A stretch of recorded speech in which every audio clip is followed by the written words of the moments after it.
Shalom dan selamat malam sahabat PKRU GPIB yang dikasihi Tuhan Yesus Kristus.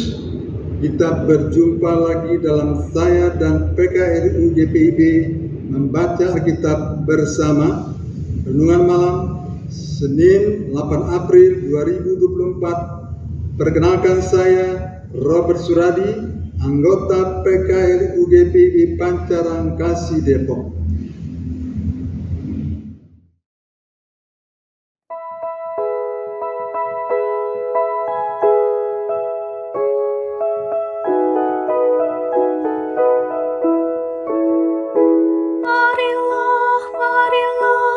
Saudara, menyebarkan terang dunia.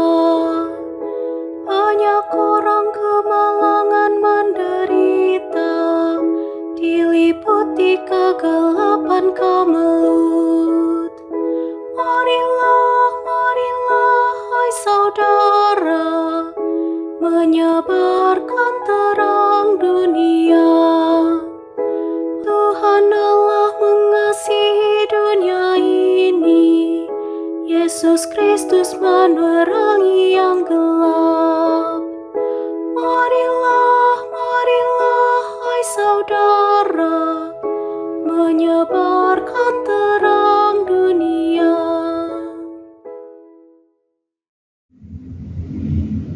Sebelum kita membaca dan merenungkan firman Tuhan, mari kita berdoa dan memohon bimbingan Roh Kudus.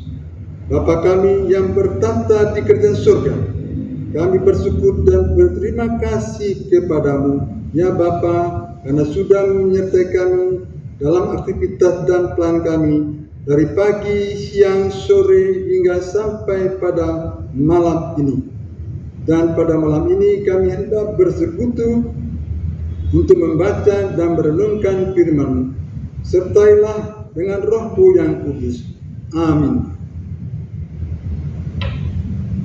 Bapak yang terkasih, pembacaan Alkitab kita pada renungan pada malam hari ini dari kitab Yesaya pasal 12 ayat 4 hingga ayat yang ke-6 yang mengatakan, pada waktu itu kamu akan berkata, bersyukurlah kepada Tuhan, panggillah namanya, beritahukanlah perbuatannya di antara bangsa-bangsa, masyurkanlah bahwa namanya tinggi luhur, bermazmurlah bagi Tuhan, sebab perbuatannya mulia. Baiklah hal ini diketahui di seluruh bumi, berserulah dan bersorak-soraklah, hai penduduk Sion, sebab Dia Maha Kudus Allah Israel. Demikianlah pembacaan Alkitab.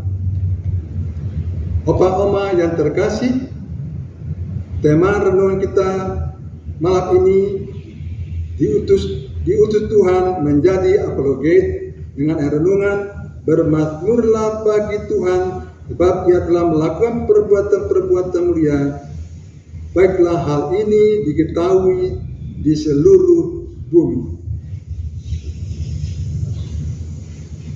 Apakah saudara-saudara pernah mendengar istilah apologet Kristiani? Secara sederhana, apologet adalah ilmu yang melakukan pembelaan terhadap sesuatu, sehingga apologet Kristiani adalah bentuk pembelaan terhadap iman Kristen. Orang-orang yang melakukan pembelaan disebut apologet.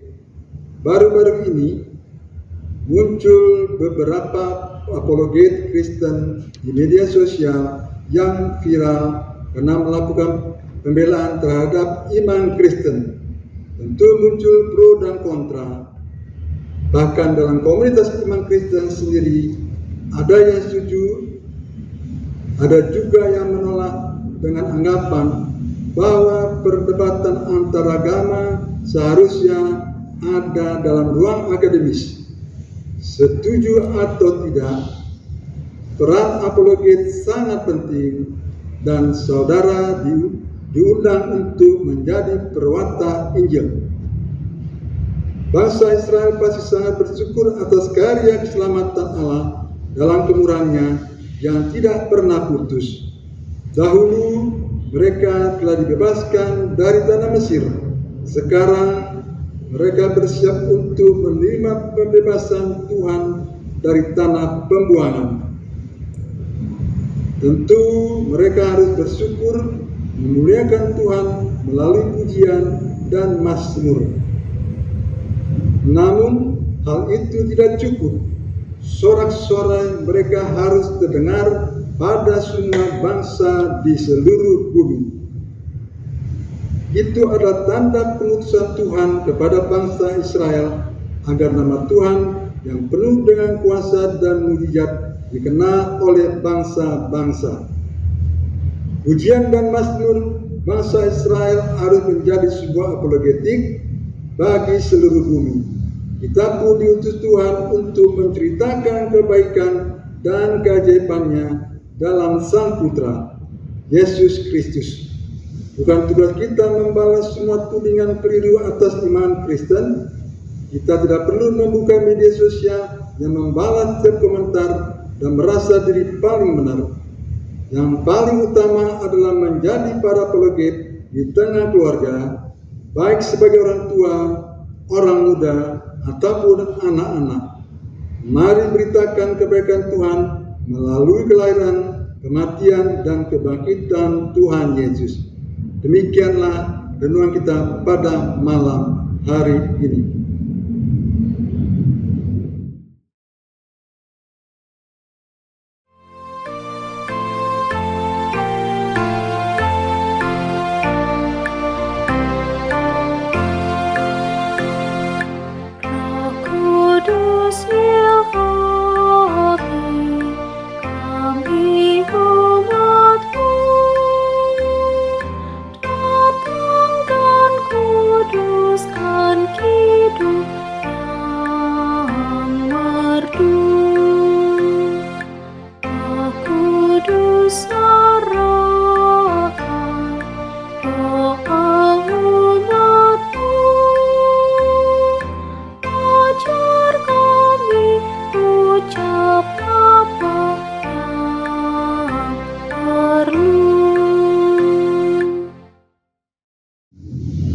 Mama Bapa yang terkasih, mari kita berdoa. Ya Bapa, biarlah firman-Mu yang kami baca dan renungkan menjadi berita dan terang bagi kehidupan kami. Dan jadikanlah kami juga sebagai pemberita firman-Mu bagi orang di sekitar kami. Amin. Mama Bapa yang terkasih dalam Tuhan Yesus Kristus, demikian program saya dan PKRU membaca kita bersama malam hari ini 8 April 2024. Selamat malam dan selamat istirahat. Tuhan Yesus memberkati.